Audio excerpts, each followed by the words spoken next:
Ladies and gentlemen, it's time. It's time? It's time? Did he just say it's time? Yes, it is time at last. Time to put the Peanuts franchise to rest at last. The final 11 specials, including all 6 of the Apple specials, followed up by the final ranking, all 52 Peanut specials ranked from worst to best. We've got a lot to get through today, and I've kept you guys waiting long enough, so I'll cut this intro short. But before we get started, as always, a quick thank you to my patrons over on Patreon. And a special shout out to my newest patrons, Linda McDonald and Pistol RX. Thank you guys so much for your support. And if you enjoy the content I make and would like to offer your support, then for as little as $1 a month, you can get your name listed right here at the start of every video. Link to that is in the description below. Alright, let's waste no more time. Let's just dive right in. Charlie Brown's Christmas Tales. In a similar vein to the previous special, A Charlie Brown Valentine, this is a new holiday special that is essentially composed almost entirely of original comic strips. The entire special is separated into 5 chapters, each one of them focusing on Christmas-themed strips with a specific character at the center: Snoopy, Linus, Sally, Lucy, and Charlie Brown. This is also the shortest Peanuts special, running in at almost 18 minutes long. Now, this one's existence seems baffling until you realize why this was made. So, as I'm sure you were aware, A Charlie Brown Christmas used to air on network television every single year for 56 years. And by the year 2001, the original special's runtime of 25 minutes could no longer air uncut in a 30-minute programming block and meet their advertising demands. So they initially decided to fix this problem by cutting scenes out of A Charlie Brown Christmas. It went about as well as you would expect. So they decided that in order to fix this problem, a new Peanuts Christmas special, one that was shorter than the others, would be quickly made that would air as a companion special so that the 2 specials could be aired together, unedited, in a single-hour programming block. And these 2 specials aired together on ABC for 18 consecutive years. The more you know. But of course, the real question is, how is it? It's fine. Above average, even. I mean, it's 18 minutes of comic strips being adapted to animated form, so it's about as good as you can expect that to be. For something that was made solely to meet network demands and nothing else, there was effort put into this.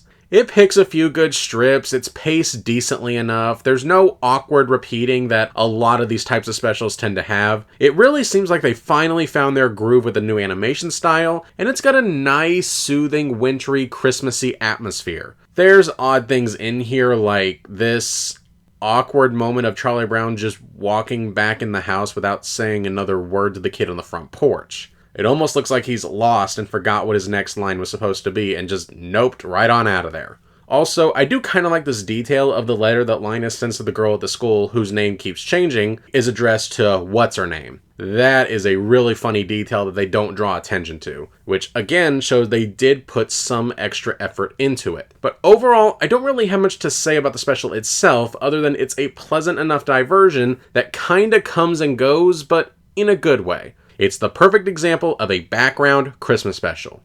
The only thing I have to say is, what on earth was up with Sally's voice in this special? There's a stocking cap coming up the street. It sounds like she sucked on helium while sporting a nasty cold. It's like they were trying to make her sound young and cutesy, and man, it doesn't work. If I had a nickel for every time I brought up how Sally Brown sounds like she has a cold, I'd have 2. Oh, Lucy, I swear, I wasn't trying to rain in on your turf. I was just making okay, fine, here you go. Bullied by a 3rd grader. This is so embarrassing. Okay, let's just go on to the next one. Lucy Must Be Traded, Charlie Brown. Here we have the 3rd Peanut special in a row that is essentially just strips being combined together. In this case, focusing on a plethora of baseball strips, including 2 arcs from the newspaper. The first being Charlie Brown agreeing to trade Snoopy to Peppermint Patty's team, and the second being Charlie Brown trading Lucy to Peppermint Patty's team in exchange for Marcy. I know a lot of people give this one a really hard time, but I actually have a real soft spot for it while also acknowledging its flaws. Just like Charlie Brown's Christmas Tales, this one picks good strips to adapt, and they execute them pretty well. Like a lot of these similar types of specials, the pacing and flow can be odd at times. I don't know why this shot of an empty fence was included in this scene, and it is pretty bizarre to have two separate story arcs that are centered around more or less the same thing, a member of Charlie Brown's team being traded to Peppermint Patty's team. However, this special does actually do a good job at showing some semblance of the passage of time. There's a nice little montage in the middle of Charlie Brown's team losing all their games, and it does show that their problems as a team go far beyond just one single player. But of course, as you would expect from the title, it puts heavy emphasis on Lucy's failings as a baseball player, with many of the strips highlighting her sheer level of incompetence. And many of these are genuinely funny. For some reason, I've always loved the bit with Lucy catching the baseball with a pepperoni pizza. It's just such a weird and bizarre image, but it's probably for that reason that it's stuck with me. I think this one works for me more than Spring Training because this one feels more consistent. With this one, what you see is what you get. It's not really trying to hide that this is an amalgamation of strips. And to its credit, as previously mentioned, it picks some great strips without repeating too many that have been previously adapted. The voice acting's okay, the animation, while still perhaps a little bit too clean compared to what I'm used to for Peanuts, does look like an overall improvement compared to their 90s efforts. And even some of the camera angles and cuts seem to be a little bit more present here than normal. So the overall presentation is pretty good. Overall, this one's just an enjoyable, breezy watch. The only thing I really want to note is the line where after Lucy is traded to Peppermint Patty's team, she says, "Women managers are even crabbier than men managers." Wow, Lucy, that's not very feminist of you. I want a dog for Christmas, Charlie Brown. Wait a second, didn't we just get through talking about a Peanuts Christmas special? Well, I guess they decided that a special made up of 100% comic strips didn't really qualify as a Christmas special. So they settled on a special that's only 95% comic strips. Anyway, in all seriousness, this is actually a really good, solid special. For one, this is actually the first time that Rerun Van Pelt has been in the spotlight, front and center, after mere cameo appearances in It's Arbor Day and Happy New Year, Charlie Brown. And given that Rerun wasn't a particularly well-known character, the special actually does the smart thing in introducing or reintroducing the character to the audience, with gags and a brief storyline that are centered around Rerun and his interactions with the other Peanuts characters, from his siblings to Charlie Brown and Snoopy, so that we get to know him a little bit better. And given that Rerun wound up being used in the strips way more frequently in its twilight years after almost 2 decades of near inactivity, it does make sense that in the Mendelsohn-Melendez twilight years, they would also opt to focus more on Rerun for their last 2 specials. And then, once Rerun gets introduced, that's when it gets into the story of him trying to get a dog for Christmas. And what makes the special work so well is how relatable Rerun's struggle is. Even if it's not necessarily a dog or a pet, almost everyone remembers a time where you really, really wanted something, but for whatever reason your parents just wouldn't budge. Maybe even a few people also remember a time where they wanted something for Christmas and were disappointed when they didn't get it. Again, this fits very snugly into the Peanuts motif of exploring the more unpleasant or not so sunshine and rainbows elements of our childhood that we'd rather forget. And when I look back on this special, the thing that really sticks out to me is just how mellow this feels, especially in comparison to the other 2 more recent Christmas specials, which felt a little more hurried and chaotic, which I think can be largely attributed to the special's 42-minute runtime, so that it can more effectively take its time and not rush through the story. This is the closest that a Peanuts special has come to matching that old school Peanuts feel in quite some time. The one thing this special does so effectively is that, as I mentioned at the beginning of this review, this special really is primarily made up of strips, but the way they presented it made this feel a lot less like a highlight reel and more so like a flowing narrative. Maybe it's because of the way it's paced, maybe it's because they got a little bit more experimental with different camera angles, something that seems to be a Larry Likelighter touch. Or maybe it's because they know when to add extra scenes and lines in between the strips in order to make this thing flow more smoothly. It certainly works better than their attempt at this all the way back in A Charlie Brown Valentine. Now, because of the stretched runtime, there are scenes that do run a little bit too long, or tangents are taken that aren't really needed. Like Did we really need the backstories for Snoopy's brothers, Marbles, Andy, and Olaf? Did we really need a scene of Charlie Brown trying to find Spike a home after it doesn't work out at the Van Pelts? Did we really need a scene of Sally flying in Snoopy's doghouse to go Christmas shopping? This is one of those specials that I wouldn't really declare it as being great, because it doesn't have a ton of great standout moments. This one mostly just plays it safe and is really consistently solid from start to finish. It's pleasant, it's competent, it touches on some harsh childhood truths without pushing it a little bit further like it probably should. It accomplishes what it sets out to do and does it very well, but it's not aiming that much above that. The one image that really sticks out to me for some reason actually has nothing to do with the rerun story, but rather the scene of Lucy walking into Schroeder's house.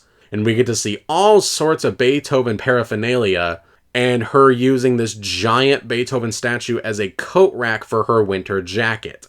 I don't know if the implication is supposed to be that this is supposed to be a coat rack, and Schroeder is just so obsessed with Beethoven that he got a Beethoven coat rack, or that Lucy is using one of Schroeder's Beethoven statues as a coat rack when she's not supposed to. But honestly, either interpretation is just funny to me. But generally speaking, there's not that much weight or pathos to the events like a Charlie Brown Christmas. And this one doesn't have as many laugh-out-loud moments compared to something like It's Christmas Time Again. Instead, it's kind of emotional and kind of funny. And for a Christmas special, the Christmas season almost feels more like an afterthought this time around, which is probably a consequence of them adapting a lot of strips that weren't originally set at Christmas time. Honestly, these are all pretty minor things and nothing that drags this thing down all that much. Sure, this isn't a Christmas classic like the original, but if you can't get your fill on Peanuts Christmas specials just from the original, then this should definitely help scratch that itch. He's a bully, Charlie Brown.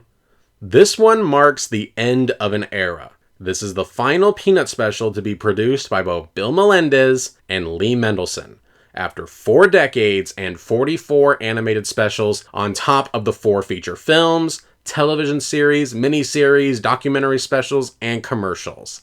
That's one heck of a run. And honestly, while watching this, there is kind of this sense of finality to it, almost as if the creators were fully aware that this would be their final outing. I mean, Bill Melendez was 89 by the time this special aired, and Charles Schulz had been dead for 6 years. They had to have known that this was it. And thankfully, they did not go down sleepwalking, but did seem determined to deliver one last hurrah on their way out, and end their run on an upper. Rather than going for a strictly recycling comic strips like their last few specials have done, this one goes back to its 70s and 80s route of adapting a story arc or two from the comics, but not strictly following the strips, but rather using them as a guide and making them fit into an overarching narrative. This special in particular adapts 2 story arcs from the comics. The first and primary one, a late story arc involving Rerun losing all of his marbles to a bully and Charlie Brown getting them back from him. And a secondary one involving Peppermint Patty, stuck in summer school, sneaking over to summer camp after being jealous of Marcy and Charlie Brown hanging around together without her. These plots admittedly don't really fit together that well, but they also don't conflict with or detract from the other one that much.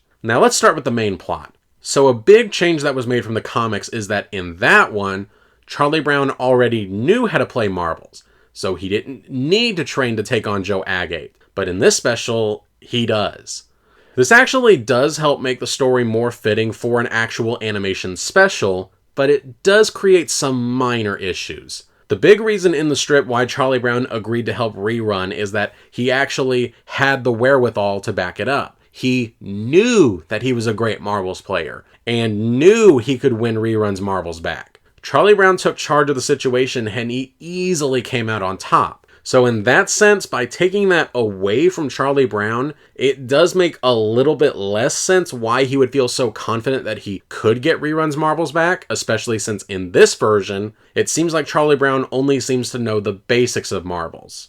In that sense, the special almost downplays the one true instance of Charlie Brown's full, unabashed confidence that he can, in fact, do something. But then again, this also adds something to the story and characters, because it shows that Charlie Brown is more than willing to put in the effort to try to do something great for his friends, for Rerun. Because Charlie Brown actually had to work hard to accomplish the goal set out for him, it does make the victory feel all the greater. So I guess in that instance, it's all a matter of which version do you prefer? I personally prefer the story in the comics, but only by a little bit, and they're both good tellings in their respective mediums. The only real issue with the story in the special is that the ending doesn't really make it clear if Charlie Brown is fighting for all the kids' marbles or just reruns. The special makes it pretty clear that Agate is taking kids' marbles left and right, and the fact that Charlie Brown had all the other kids at the camp come and watch the match makes it seem like he's fighting for their marbles as well, but then at the end, Charlie Brown explicitly states that he only wants reruns marbles. So what, are the other kids just crap out of luck? Then why did you make them come watch you win all their marbles back just to tell Joe, nah, that's fine, you can keep the rest? Seems kinda cruel if you ask me. Also, and this needs to be said, and I don't want to sound mean, but Spencer Robert Scott gives probably the worst vocal performance of Charlie Brown I've ever heard. I don't really care much about going to camp. Besides, I get homesick. It's not that his voice isn't a good match, it's that he sounds completely flat and monotone. You can practically feel him just reading his lines straight off a page. This would maybe be more excusable if this was a more secondary character, but not Charlie Brown, not the protagonist. It's bad enough that that one mistake alone actually made this drop a whole rating for me personally. But in terms of major mistakes, that's really about it. The rest of this is actually really good and solid. And the subplot about Peppermint Patty and Marcy, as I mentioned, doesn't really add much to the main story. And in fact, it doesn't really amount to a whole lot, narratively speaking. But it does provide some levity into what can be a, okay, not necessarily more mature Peanuts story, but one that's not exactly a laugh a minute. Although it is worth its inclusion alone just for the line where Marcy says that Charlie Brown is nibbling her ear. Yeah, I don't think that joke would fly today at all. And of course, there's the fact that Joe Agate is voiced by none other than Taylor Lautner. Yes, that Taylor Lautner. Shark Boy and Jacob from Twilight, Taylor Lautner. Weirdly, I don't have anything snarky to say to that. But to end this review, I do want to comment on the finale and just how right everything feels. I noted at the start that this is the special that feels like it has the greatest sense of finality, and that comes strictly from the special's final moments, where Charlie Brown has his first unambiguous win. There's no downsides, no bittersweet lingerings, nothing taken away from him unexpectedly at the last second. It's just an instance of Charlie Brown winning in the end. He gets to finish out this run of specials walking off into the sunset with his head held high. And honestly, I can't think of a more fitting and perfect end to the Melendez specials than that. Just be grateful that this run doesn't end on something as awful as "It was my best birthday ever, Charlie Brown." Ugh, thought of that just made me shudder. Happiness is a warm blanket, Charlie Brown. This is an oddity in the Peanut Specials catalog. This was the first Peanut special to be made after the passing of Bill Melendez in 2008, the first special that was made in widescreen, and was in fact the last Peanut special to be made for a decade before Apple started releasing theirs. As such, the special almost acts as an unintentional bridge between the two eras. One thing that kind of shocked me was how divisive the reaction to this one is among Peanuts fans. Almost an equal amount of fans put this in both their top 10 best and top 10 worst Peanut specials. I kind of assumed most people had a mid to positive reaction to it, but there are some fans that really hate this special. And after rewatching this for the first time in a decade, I kind of understand where they're coming from a little bit, because the script is kind of a mess and is easily the weakest thing about it. But at the same time, this also does a lot right. Far too good, in fact, for me to ignore. For starters, the special is unique almost entirely in its presentation. This special is going for a distinctive retro look, deliberately invoking the designs of the Peanuts characters circa 1966.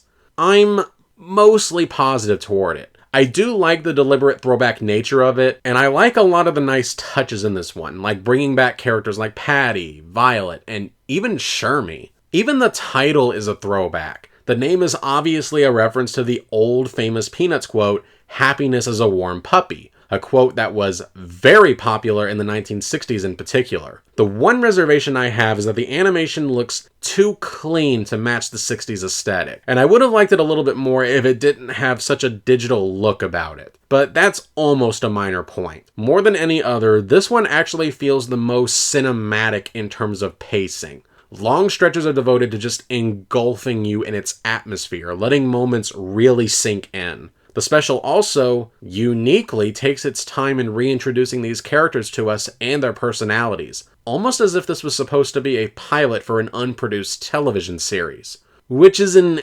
interesting choice to say the least. A part of me feels that it's unnecessary since, well, I think most people watching this will already know these characters so well from either the comics or from a previous special. But perhaps the creators felt they needed this to be a jumping on point for a newer generation. Regardless, it's there. The special also experiments with a lot of different camera angles, probably more so than any other special up to this point. Whether you like the special or not, I'm not sure you can really deny that there isn't another Peanuts special like it. And perhaps that's why it is so divisive. But okay, that's all the technical stuff. How's the plot? Now, the premise isn't really anything that special. In fact, one might even say it's something of a throwback plot. It's made up of several smaller story arcs that all deal with Linus's blanket, with the overarching story that he has to get rid of it within a week before his blanket-hating grandmother comes to town. Granted, many of these plots have been animated before, such as the story of Linus's blanket being turned into a kite,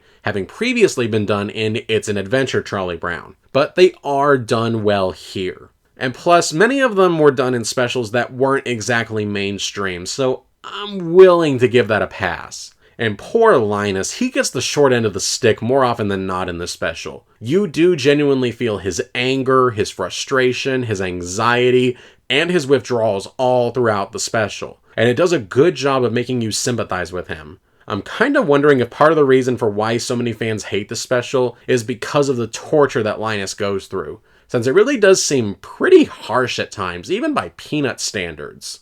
And interspersed within this narrative are scenes of the Peanuts gang kind of just going about their everyday life. Most prominently, Lucy hanging out at Schroeder's piano like she always does. At first I thought this was done kind of sloppily, not really weaving them in very organically, but then by the end we get to Linus calling out all the neighborhood kids for not leaving him and his security blanket alone, and specifically calls out Sally's crush on him, Lucy constantly hanging out with Schroeder, and how they also have to depend on something just to get through the day, making the point that they're not so different from him. It's actually a really clever way to bring in all of these seemingly dissonant elements and having it tied together by the end. It actually makes what seemed like filler or pointless scenes actually seem kind of important in hindsight. And by the way, since the scene has been brought up, this did genuinely make me laugh.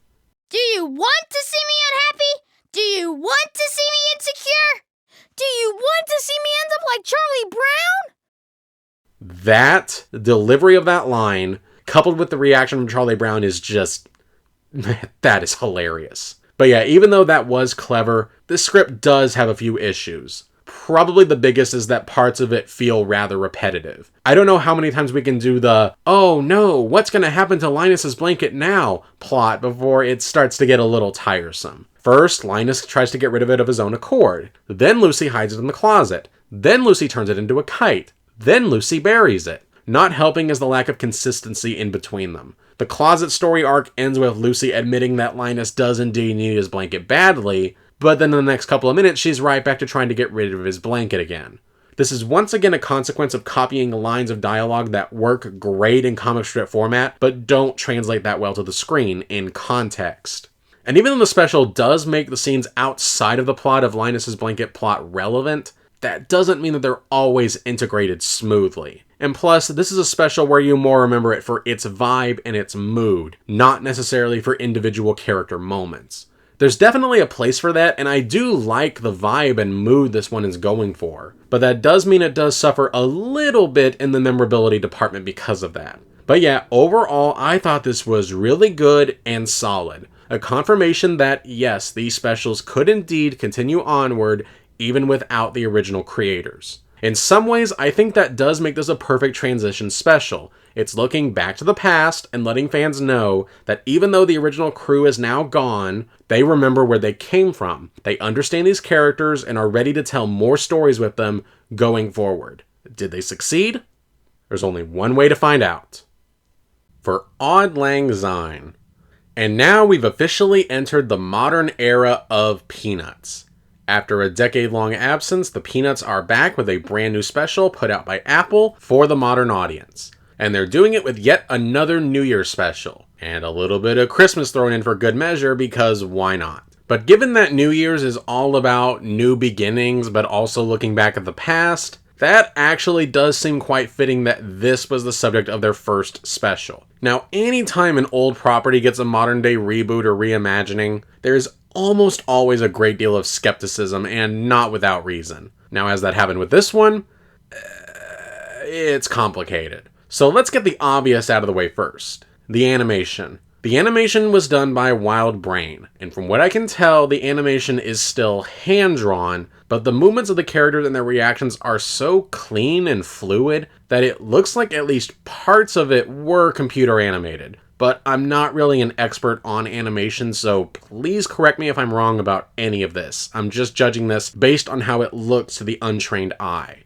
But the characters really stand out in comparison to the backgrounds, which look rather flat. It's kind of difficult to explain, but you can kind of tell what I'm talking about just by looking at it. I can see this style really not working for some people, especially people that are more used to the cheaper and simpler animation from the 60s and 70s, but I personally don't mind. Also, uniquely, unless I just missed something, I don't think a single comic strip was adapted here. Everything here is original writing, which might actually be a first for a Peanuts special. At the very least, it's definitely not the norm. But it still captures the feel of the strips and the specials, the down-to-earth tone, the bluntness, the appreciation for simplicity, and the reminders of some of childhood's less pleasant parts. Now, the one element the special does seem to be missing is the crueler tendencies of this world. But I'll talk about that a little bit more when I talk about the ending. But the special itself actually seems to defy that mindset of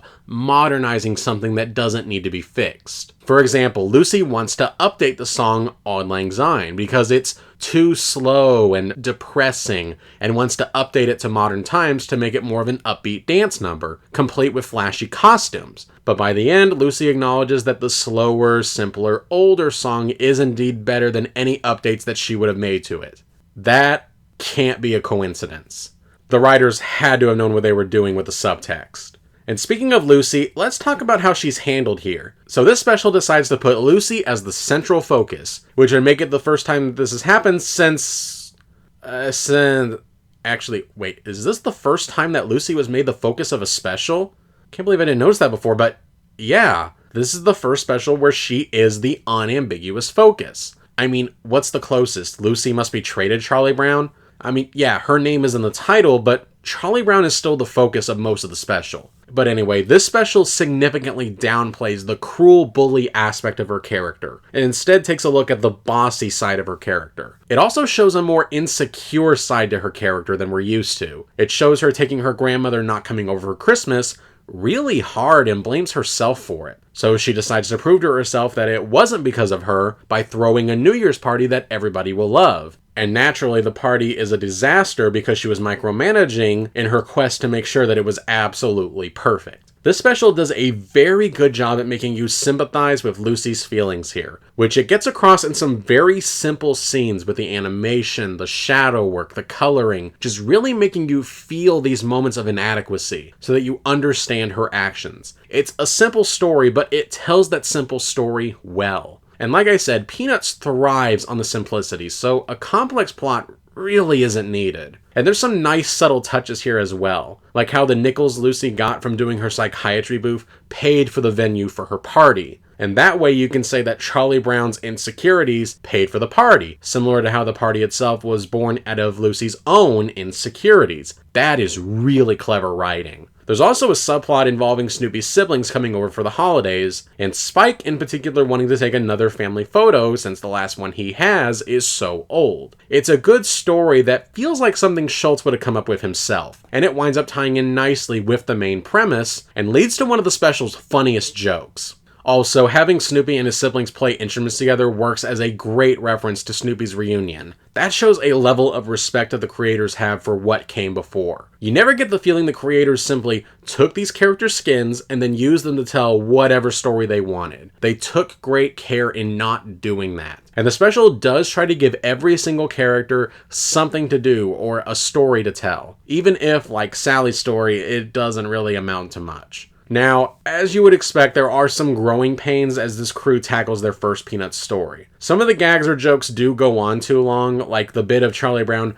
constantly being interrupted while watching Citizen Kane to go answer the door. The punchline to the joke is very obvious, and them constantly trying to delay it got old very fast. And there are scenes where the timing in general just doesn't feel quite right. You can tell they're trying to go for a down-to-earth feel, which is definitely admirable, but hitting that soft spot of not going too fast but also not going too slow is a challenge. Sometimes they hit it, and sometimes they don't. But I, for one, am curious to see if they can hit it more consistently going forward. I'm also unsure how I feel about the ending. Even though the ending is very nice and mostly well handled, I'm not so sure we needed to end this on this upbeat of a note. I'm definitely not against having heartwarming endings with Peanuts works. Both A Charlie Brown Christmas and the Peanuts movie did it very well, but they felt more earned. And usually, even when a Peanut special does have a happy ending, there is still some bittersweetness to it. Think of the ending of Snoopy's reunion, where the Daisy Hill Puppy Farm has been demolished, but Snoopy and his siblings still manage to have one last song together before they leave. Heartwarming, but you can still feel that lingering sense of loss. This is a bit too clean, a bit too wrapped up. Maybe if it was just Charlie Brown, or if it was just the kids that planned the party that Lucy had personally berated earlier, I think that would be enough. But to have the entire party come back for Lucy, yeah, that's a bit too much. Maybe they were just trying to offset the sociopathy that was Happy New Year Charlie Brown's ending. I also don't like how Rerun is completely absent here. It kinda made sense for him to be absent in Warm Blanket because it was deliberately evoking the 60s aesthetic, but it's just so strange that after appearing in the last 3 specials done by the Melendez crew, 2 of which give him quite a bit of stage presence, he's just gone again, which is especially notable considering that the 2 leads are essentially Lucy and Linus. I personally would have given Sally's story about her trying to stay awake till midnight to him, since it would make sense given his much younger age to have a harder time staying awake until midnight, but that's just me. But overall, this is a rock-solid start for this crew. It may not hit quite as hard as when these specials are at their best, but at its best, this special is very, very good. It's heartwarming, it hits you in the feels, it's got some funny moments, and it's nice to see that these characters are in good hands. In some ways, this feels like a creation all on its own, but it never for a second forgets its roots. That's really all I was hoping for. It's the small things, Charlie Brown. You know, when I thought that maybe the Apple specials would take the opportunity to remake older Peanut specials, I never would have imagined that one of the first ones they do would be the Arbor Day special of all things. And this is probably the best version of that special that we're going to get. Now, I never thought it was bad for the Peanuts to try to tackle the subject matter of, okay, maybe not necessarily environmentalism, but just a reflection on or an appreciation for nature. And as green specials aimed at kids go, this one's somewhere between good and solid. I do kinda like this one's message about how one small appreciation for beauty can be the seed for positive change. The catalyst for it, though, I'm not gonna lie, it's a little weak. I mean, the premise is centered on Sally becoming enamored with a dandelion on Charlie Brown's pitching mound, and refusing to let Charlie Brown pitch on it because it would destroy the dandelion. Like, I know I said Peanuts can get away with low-stake conflicts, but come on, this is a bit much. I'm not saying dandelions aren't beautiful, but it's a dandelion. This is kinda hard to take seriously. Now, okay, to be fair to the special, it does show us why Sally forms some level of attachment to it. namely that Sally felt inadequate about failing miserably at her tryout for Charlie Brown's team, and therefore felt like an outcast, and so bonded with the nearest thing that happened to be all by its lonesome. Also, the dandelion is yellow, not unlike her hair, so it's obvious that she unconsciously sees herself in the flower. However, it's a little hard to take the special's premise seriously, especially when it amounts to a climax where Charlie Brown, after having had enough of Sally hogging his pitcher's mound, decides he's going to move the dandelion without destroying it. And this is where that lack of willingness to be even just a little bit mean that I was talking about in the previous review really comes back to hurt this one. It's kind of hard to get mad at Charlie Brown here because he was actually willing to dig it out with a trowel and put it in a flower pot. Sally is the one that actually seems unreasonable here by not even be willing to meet him halfway. Granted, he could have been more diplomatic about it, but that doesn't change the fact that this compromise actually seems pretty reasonable to me. If you really wanted to make Charlie Brown the bad guy in this situation, you need to get your hands dirty a little bit by having him rip the dandelion out of the ground in a moment of anger or stomping on it or something. It's okay to have kid characters do not nice things. Kids aren't all nice all the time. But then again, it does actually lead to a nice, genuine heart-to-heart between the two siblings, something that, once again, I don't think we've ever seen before. And then we get this beautifully animated scene where the dandelion blooms, and then watch the pappus fly off in the wind together. Honestly, this ending alone makes the entire special worth it. And the rest of the special is solid enough. It's got a few amusing moments, a pleasant enough feel to it, and as I said, for a kids animated special with the green Aesop, the message is surprisingly subtle for the most part. If you were asked to make a special that's all about Sally Brown trying to protect a dandelion, this is probably the best version of that story that you're gonna get. Also, I do have to ask, did Charlie Brown and Sally's parents just not go looking for her when she stayed out all night watching the dandelion? With this and Linus waiting up all night for the Great Pumpkin, what is with these parents in this neighborhood just not caring if their own kids don't come in for the night? To Mom and Dad with love. I suppose it's not really a surprise that we've never gotten a Mother's or Father's Day Peanut special before, given, we never see the parents. But it is one of the last major holidays that the Peanuts hadn't touched yet, so it made sense why they decided to make one. The best way I would describe this special is that it's well-intentioned, its heart is definitely in the right place. But this is also the weakest writing I've seen from this crew so far. And I also think the messaging is a little confused. But as always, I want to start with the positives, since this is a positive channel.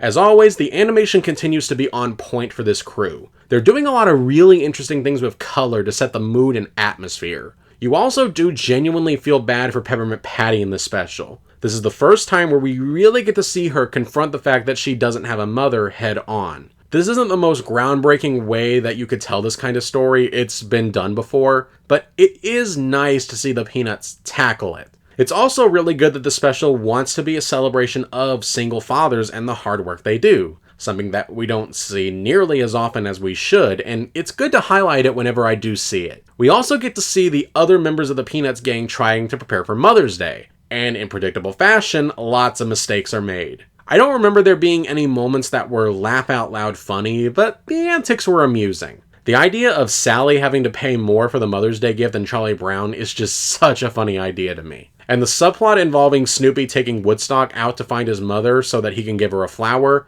is very well done. I actually think the subplot is more interesting and compelling than the main plot. And I also really like how the resolution isn't a particularly happy one. Woodstock doesn't reunite with his mother. It's a bittersweet reminder that some people truly have nobody to celebrate Mother's Day with. Some people don't have any family at all. And the interactions with Snoopy and Woodstock are the best that we've seen in the Apple series so far. So yeah, lots of good moments, a good feeling that runs throughout it, and good intentions. But I do have some gripes with this one. Not major ones, but gripes nonetheless.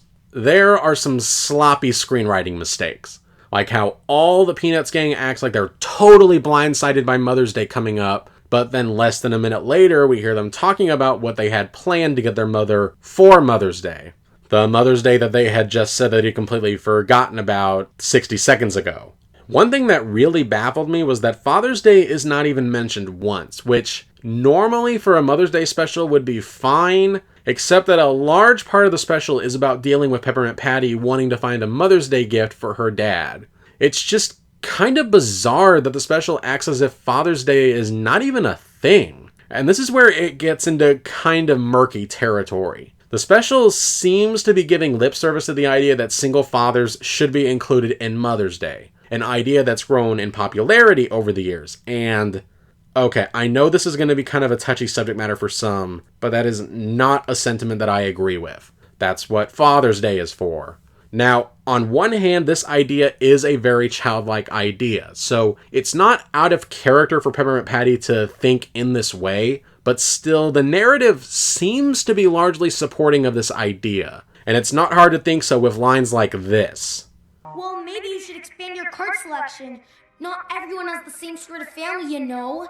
Maybe if there was a line in here about how Father's Day is not seen as that big of a deal as Mother's Day, then maybe they'd have some kind of point, but the message here feels incomplete at best. Not helping matters is that this is a case where the writing can't really go as far as it needs to due to self-imposed limitations. For example, Peppermint Patty is upset that she doesn't have a mother, but the special doesn't really go beyond that. Did her mother die? Abandon her? Or does Peppermint Patty legitimately not know what happened to her? I don't know, and the writers probably didn't go into more detail because they felt that they couldn't. They didn't want to establish something as canon that Schultz didn't intend, so they decided to leave it ambiguous. And you can feel them writing around this issue with the dialogue. Compare this special to something like the Rugrats Mother's Day special, which actually does have the same basic premise that this one does, but does it a lot better. Plus, the fact that we can't see any of the parents means that the final scene of all the kids celebrating Mother's Day with their moms it's a touch awkward.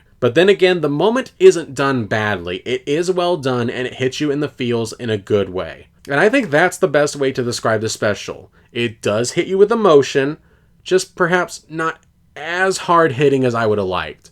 I think with maybe just one more rewrite and maybe taking just a couple more risks, this could have had the chance to be something truly special. But as is, it gets the job done. Lucy's School. This is one of those specials where I was unsure what to think about it for a large chunk of the runtime.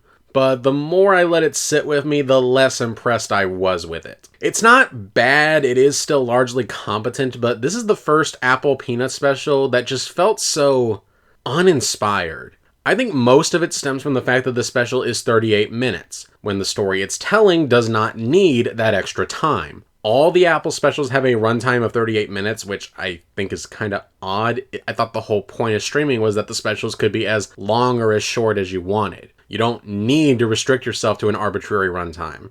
The pacing in this one is just so slow. Now, there are a few things this special does right. The opening is actually really good, showing the kids enjoying summer in a montage, and the sheer speed in which it's done does kind of show you just how quickly summer vacation goes by when you're a kid. And I love that the end of summer is revealed to the kids via a back-to-school billboard. That's actually pretty funny. And there are some clever bits of animation showing Lucy's anxiety of going to a new school, making her look so small. However, once it gets to the second part, which is Lucy trying to teach the neighborhood kids school, but of course not knowing what she's doing, this is when the special takes a nosedive.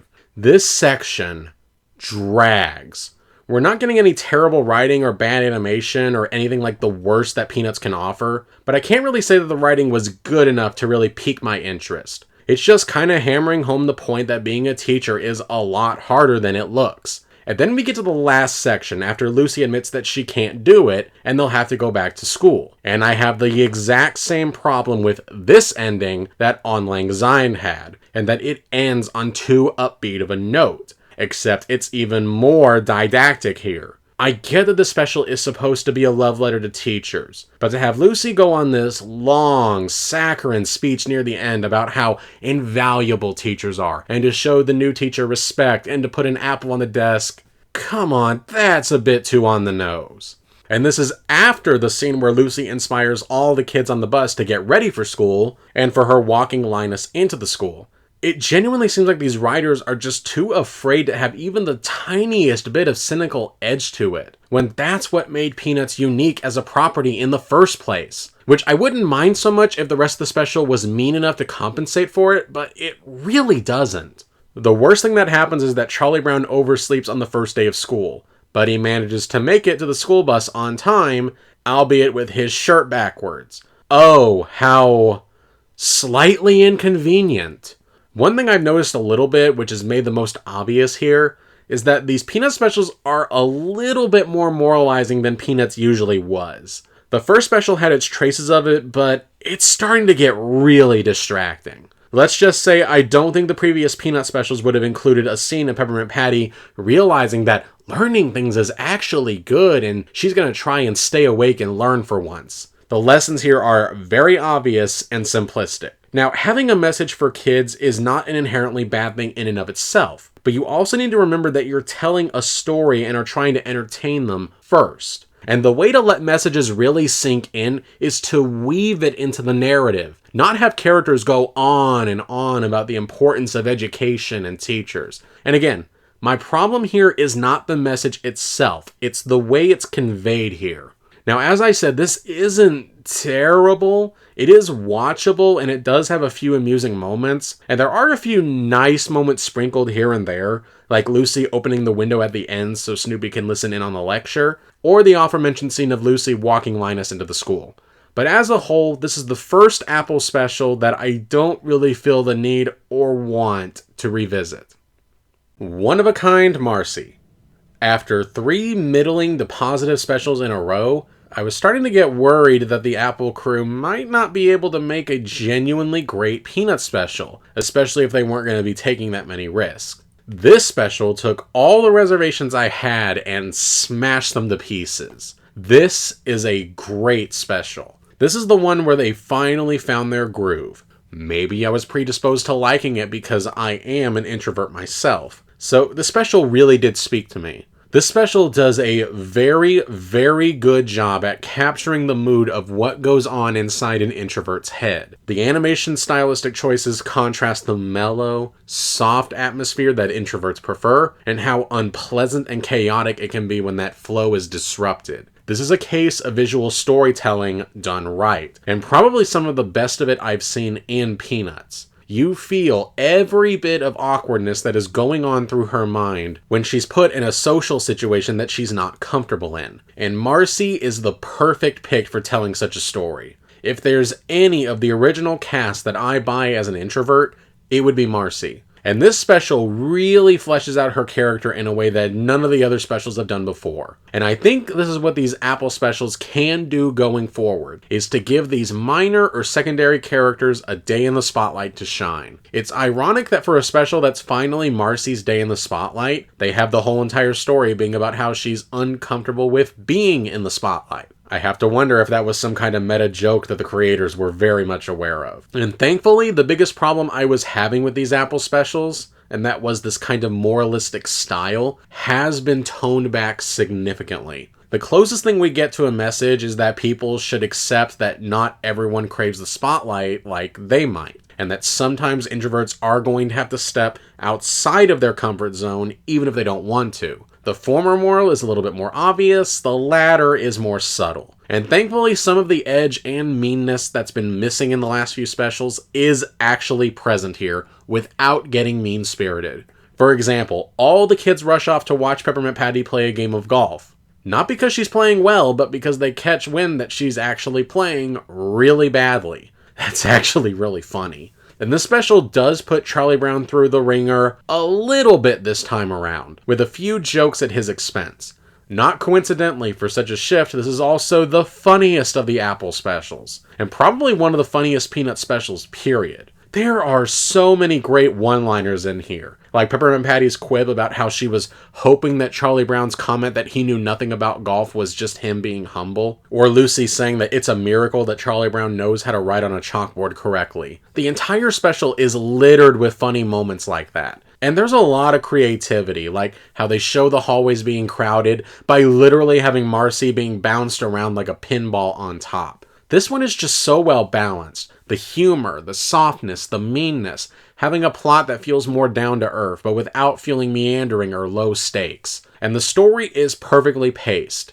This thing is 40 minutes, but it feels like it's only 20. It's somehow both moving fast and slow at the same time. Something I'm not even sure how they did it. There are nitpicks here and there, like I do question why a school cafeteria wouldn't already be cutting a pizza into 8 slices in the first place, since I'm pretty sure it's easier to cut 8 slices instead of 6. And I'm also not sure if I buy that Marcy would win a school president race simply through write-in votes. But like I said, those are me nitpicking. That's me actively looking for stuff to complain about, something I haven't had to do with the Peanut special in a while. This one was a real delight, a treat, and a breath of fresh air.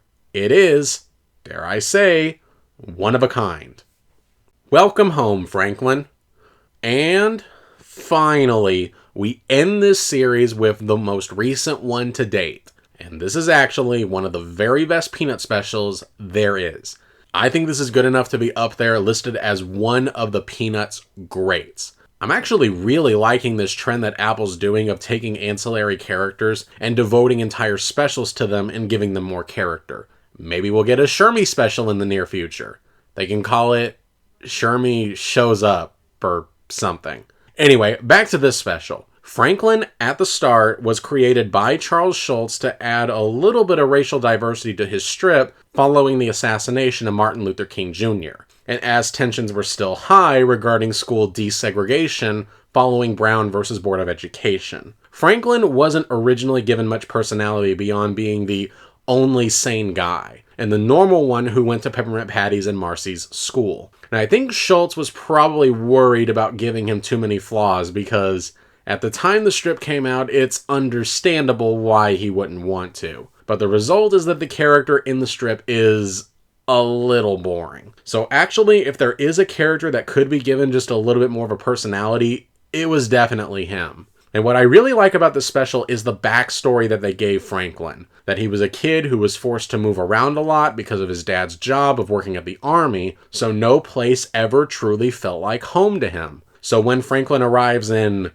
whatever town the Peanuts gang live in, he already feels out of place from the get-go. But it's a feeling that he's used to. And while the fact that the Peanuts gang is entirely white and he's black is also hinted at as another reason for why he feels out of place, the special doesn't come right out and say it, which I actually really, really like. This is one of those cases where you don't need to come out and say it, because kids can make that connection on their own, and it will really stick with them more if they figure it out on their own and not if they're simply told it. The way the special handles the issue of race is very good.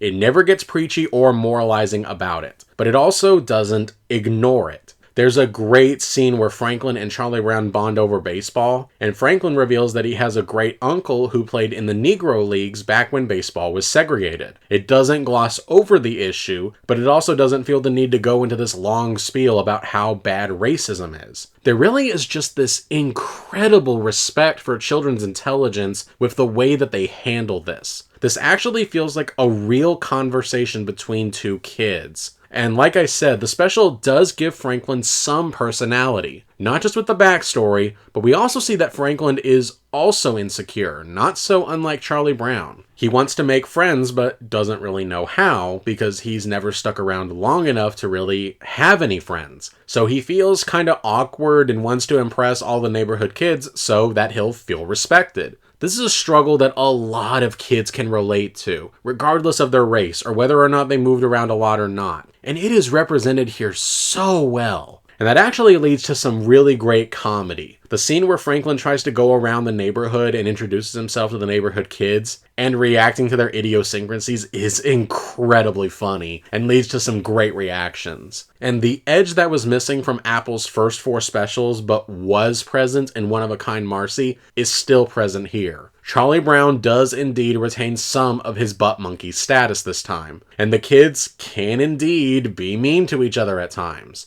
Again, much like real kids can be. I also really like the addition of a soapbox derby, something that feels like it would fit right at home in the Peanuts universe, but I actually don't think was ever used, not in the specials and not even in the comics. Not only that, but the conflicts here feel very well earned. When Charlie Brown and Franklin get into an argument, the friction is not the result of something stupid that could be cleared up or from someone overreacting. It actually comes from a real place. Neither side is completely in the right or in the wrong, but you understand why each of them is upset. Again, I keep saying this, but it's true. This feels like a real argument between kids, something that two kids would actually have an argument over. There is not an ounce of insincerity in the special. Everything just feels so natural and flowing, on top of being a really entertaining and funny story. Is there anything I didn't like about the special? Just one thing, and it's a nitpick. I did not like this sound effect that they use for when the children are at the soapbox derby. That is probably the most overused sound effect there is, right up there with the Wilhelm scream and Diddy laugh. It is distracting and it took me out of the special. But honestly, if that's my biggest and in fact only complaint with the special, then I can't get too mad at it. This is everything that a Peanut special should be. Funny, charming, poignant, full of personality, and captures the frankness of childhood without sacrificing the innocence. Apple went through something of a rough patch for a little bit, but I think they can be proud of what they've made here. Also, a real quick and neat bit of trivia.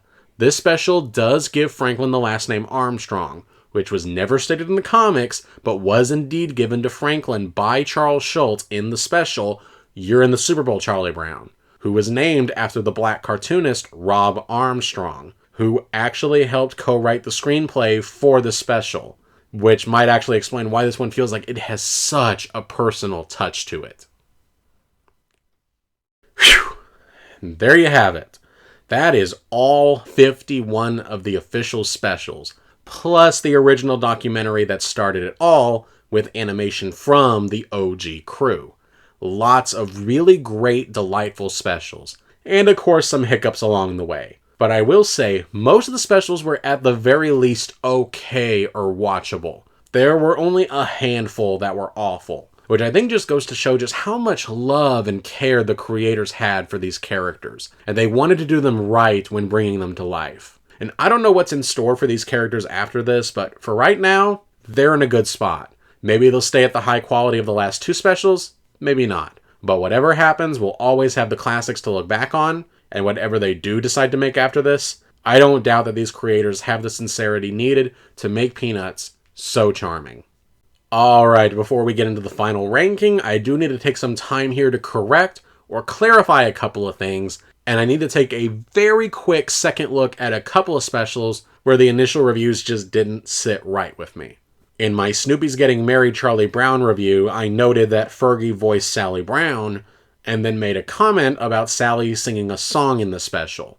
Now, Fergie did indeed voice Sally in the special. However, she did not provide her singing voice. That was done by someone called Dawn D. Leary, whose only other credit was in Little Nemo Adventures in Slumberland and nothing else.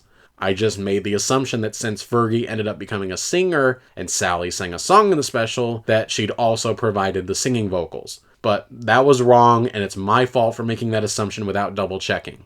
In my You're in the Super Bowl Charlie Brown review, I misspoke and said that the special was created as a tie-in to Super Bowl 38. It was actually a tie-in for Super Bowl 28. And that's what I get for trying to read Roman numerals straight from my script.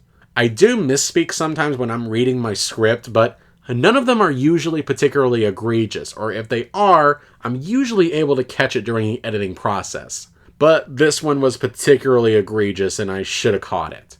And this one's not really a mistake per se, but I did get some comments about this one, so I'll mention it here. In my Snoopy the Musical review, I didn't mention that the last song in the musical, Just One Person, was a song that would later become famously associated with the Muppets, having been performed several times on The Muppet Show, and was in fact sung at Jim Henson's memorial. And there's a very simple reason why I didn't mention it.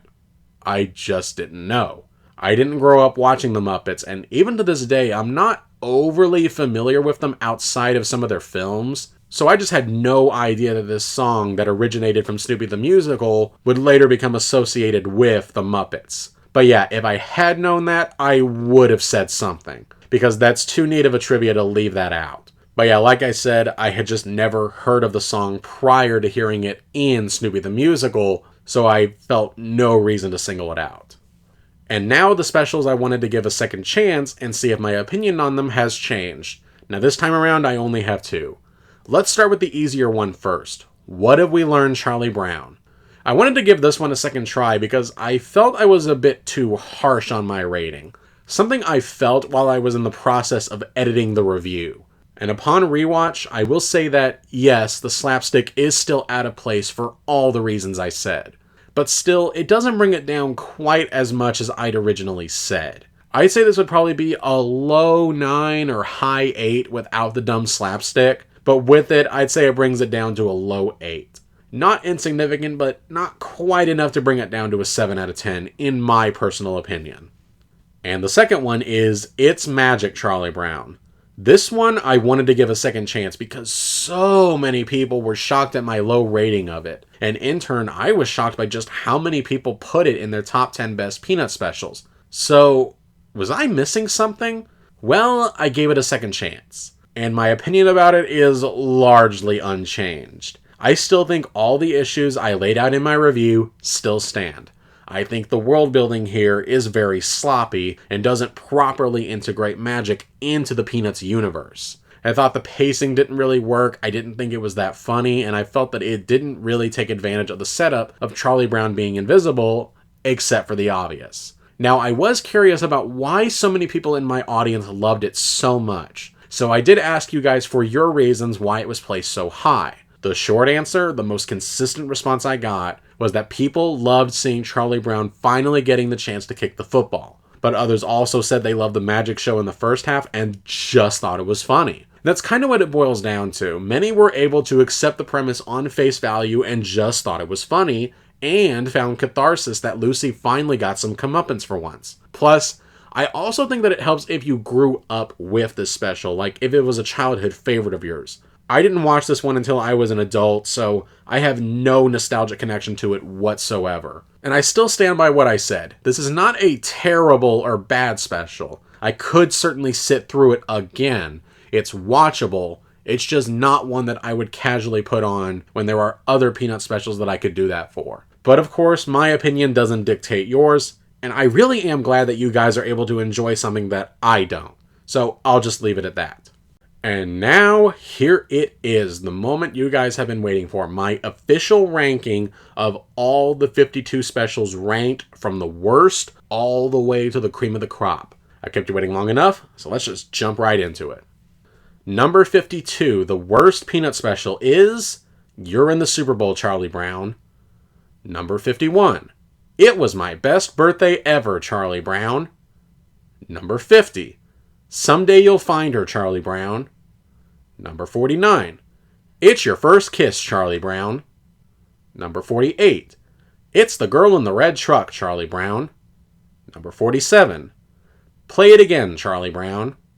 Number 46, Life's a Circus, Charlie Brown. Number 45, It's Magic, Charlie Brown. Number 44, It's Arbor Day, Charlie Brown. Number 43, It's the Pied Piper, Charlie Brown. Number 42, He's Your Dog, Charlie Brown. Number 41, Is This Goodbye, Charlie Brown. Number 40, Lucy's School. Number 39, A Charlie Brown Valentine. Number 38, Snoopy's Getting Married, Charlie Brown. Number 37, It's Spring Training, Charlie Brown. Number 36, It's Flash Beagle, Charlie Brown. Number 35, You're the Greatest, Charlie Brown. Number 34, You're a Good Man, Charlie Brown. Number 33, To Mom and Dad with Love. Number 32, It Was a Short Summer, Charlie Brown.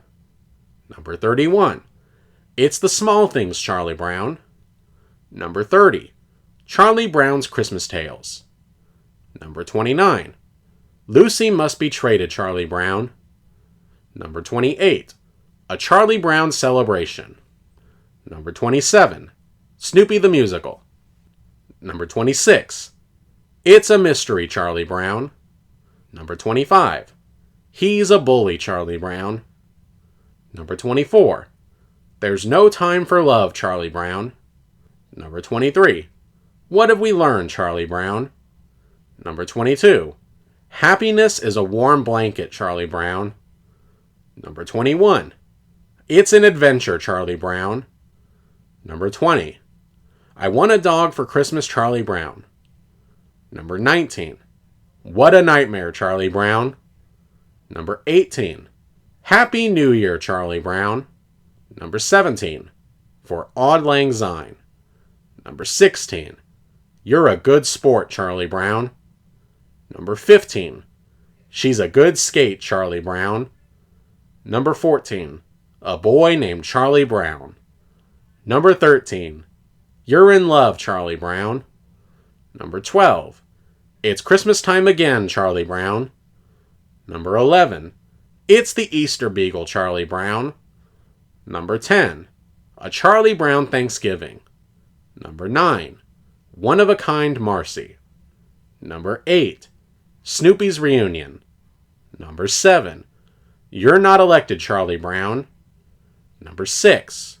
Charlie Brown's All-Stars. Number 5. Why Charlie Brown Why? Number 4. Welcome Home Franklin. Number 3.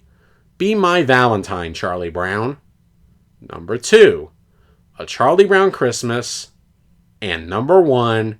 It's the Great Pumpkin, Charlie Brown.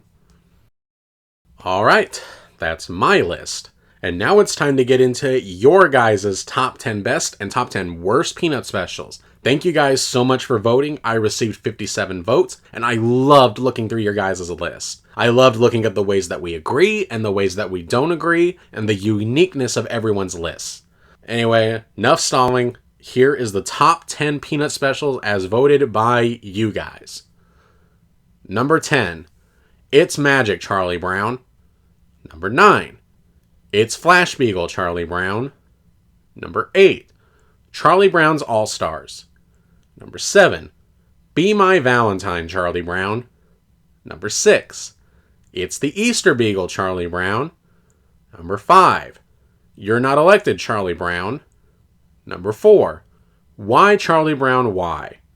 Number 3. A Charlie Brown Thanksgiving. Number 2. It's the Great Pumpkin, Charlie Brown. And number 1, A Charlie Brown Christmas. And real quick, here's the top 20 list. I should note that in terms of points, it wasn't even close.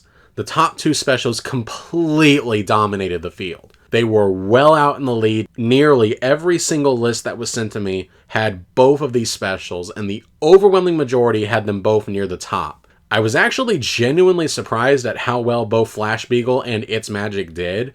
Flash Beagle actually got a very late resurgence and knocked She's a Good Skate Charlie Brown out of the top 10. But overall, this is a very good, very interesting list. Skewed maybe a little bit to older specials, maybe partially due to nostalgia factor. Maybe if we try the same thing in 20 years, maybe 1 or 2 of the Apple specials could work their way in. Who knows? And now here's your guys' personal bottom 10 worst Peanut specials. Number 10. He's Your Dog, Charlie Brown. Number 9. It's Arbor Day, Charlie Brown. Number 8. Life's a Circus, Charlie Brown. Number 7. What a Nightmare, Charlie Brown. Number 6. It's the Pied Piper, Charlie Brown. Number 5. It's Your First Kiss, Charlie Brown. Number 4. It's the Girl in the Red Truck, Charlie Brown. Number 3. Someday You'll Find Her, Charlie Brown. Number 2. You're in the Super Bowl, Charlie Brown. And number 1. It Was My Best Birthday Ever, Charlie Brown. And real quick, here's the bottom 20 list. The one special I was shocked didn't quite make the list was Happy New Year, Charlie Brown, which just barely got edged out by He's Your Dog. And as you can see, the bottom 20 actually contains some overlap with the top 20, with Flash Beagle, It's Magic, and Happiness is a Warm Blanket, Charlie Brown. Which I think goes to show that these specials in particular have their passionate defenders, and those that think that it's among the Peanuts' weaker offerings. And of the actual bottom 10, the bottom 3 in particular got locked in place really early on. And nobody was willing to put any of them in their top 10. In fact, almost everyone that voted had at least one of these in their bottom 10. So we're in pretty much universal agreement that the bottom 3 in particular are some of the absolute worst offerings from Peanuts. Now, I could just leave it here, but I wanted to give out just a couple of quick shout-outs to a few select specials based on your guys' voting patterns. Specials that didn't make either top 10 list, but I think deserve a mention. The You Exist trophy. This is the trophy that goes to the special that nobody seemed to be interested in putting on either list. This was the very last special to be included in either a top 10 best or top 10 worst list. And even then, the very first one I'm pretty sure was a joke. But even taking that one out, it still managed to show up in a whopping 3 worst of and 1 best of list. And that would be It's the Small Things Charlie Brown. Now, the Apple specials are generally underrepresented overall, and I think part of that might be because they're just simply not as watched as the earlier specials, and they've had more time to find an audience. However, most everyone seemed to avoid listing It's the Small Things Charlie Brown on either list like it was the plague. And like I said, I don't think it's a bad special, but it is certainly a very average special, especially of the Apple ones in particular. So this one does make sense to me. So congrats, Small Things. Even though you largely went unnoticed, you still managed to win something. The Middle of the Road trophy. This one goes to the special that was the most divisive, the one where you guys just couldn't agree if this was one of the best or one of the worst. There's a few options I could go with here. There were more than a few specials that did show up on multiple people's best and worst list, and 2 of them actually made the top 10 best list. But even so, there was still a general consensus that did lean more towards it being positive. That is except for one. Happiness is a Warm Blanket, Charlie Brown. Like I said, this one genuinely shocked me because I thought the overall reaction to this special was pretty positive, but man, the people that hate this special really hate this special. This one managed to show up in 9 top 10 best and 8 top 10 worst Peanut specials list. So I think it's fair to say that this is one of the more divisive Peanut specials out there. So, Happiness is a Warm Blanket. You've managed to earn yourself the Middle of the Road trophy. And finally, the worst of the best and the best of the worst. The former goes to the special that appeared in the least amount of top 10s without being on a bottom 10, and the latter goes to the special that appeared in the least amount of bottom 10s without being on a top 10 list. And those awards go to Snoopy's Reunion and Lucy Must Be Traded to Charlie Brown, respectively. And yeah, that's it. We're finally done. That took way longer than I was expecting. Behind the scenes stuff that made this way harder than I thought it would be, and caused delays. Not helped by my ever-increasing verbosity. Kind of fitting that for a project involving Charlie Brown, nothing seemed to be going right. But nevertheless, it is finished now.